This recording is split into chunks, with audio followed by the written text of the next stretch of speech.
Hello, my name is Michael Beckwith, and I will be opposing the proposition's argument that the United States federal government should give monetary reparations to descendants of African American slaves. Now, I oppose this for a number of reasons. The first is that direct payment of monetary assets to African Americans is a misguided attempt at reparations. My opponent says that monetary reparations should total $10 trillion.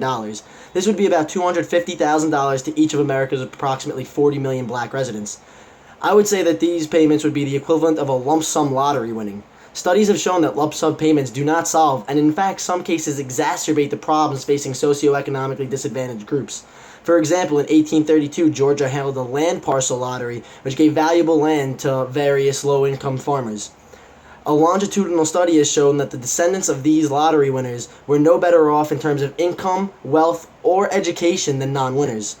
Also, there are stories all the time of modern lottery winners going bankrupt in a short time after earning much more than the $250,000 lump sum payment that this plan would offer.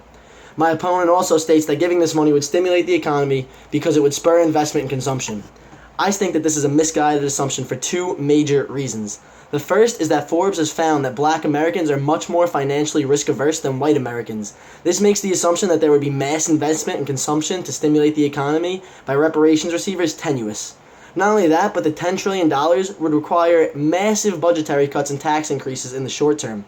The most likely programs to be cut are the military and social services. I say this because these are the two most costly.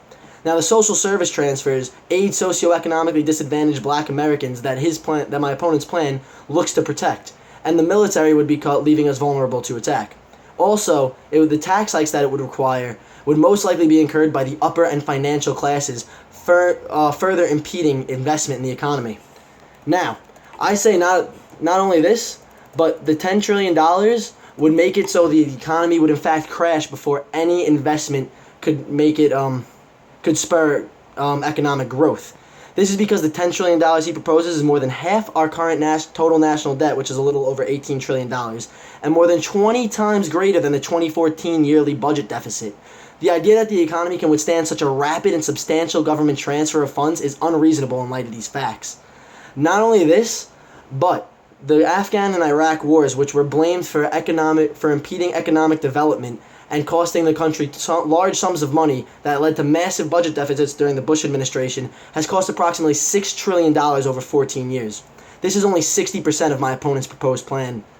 So, in light of these facts, I argue that my opponent's plan would in fact hurt black Americans much more than it would help them by making the money they receive worth much less in the short term, and regardless of this, they would be living in a society rocked by financial ruin and depression. Now, my opponent also states that we owe African Americans reparations due to unjust monies earned by their unjust treatment. Now, we have also made money as a country off the theft of Native American land and the exploitation of modern-day migrant labor.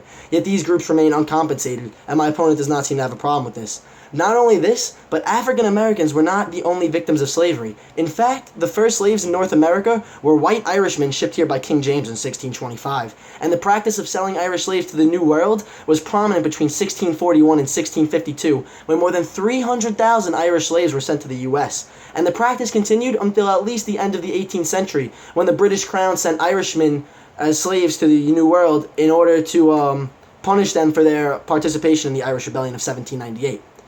Now, I am not inherently arguing against reparations as an idea. Rather, I am saying the transfer of monetary assets by the government is misguided.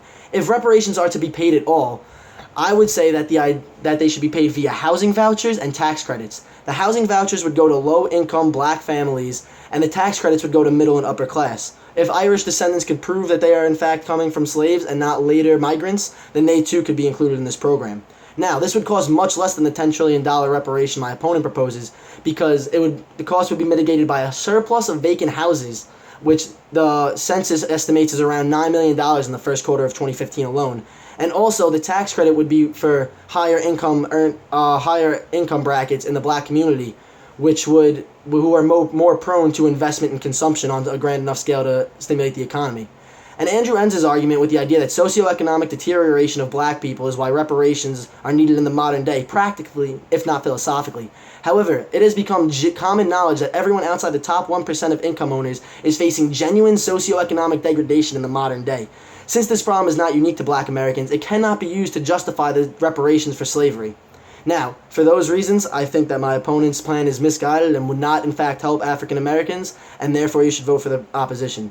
Thank you to judge and opponent for partaking in this debate.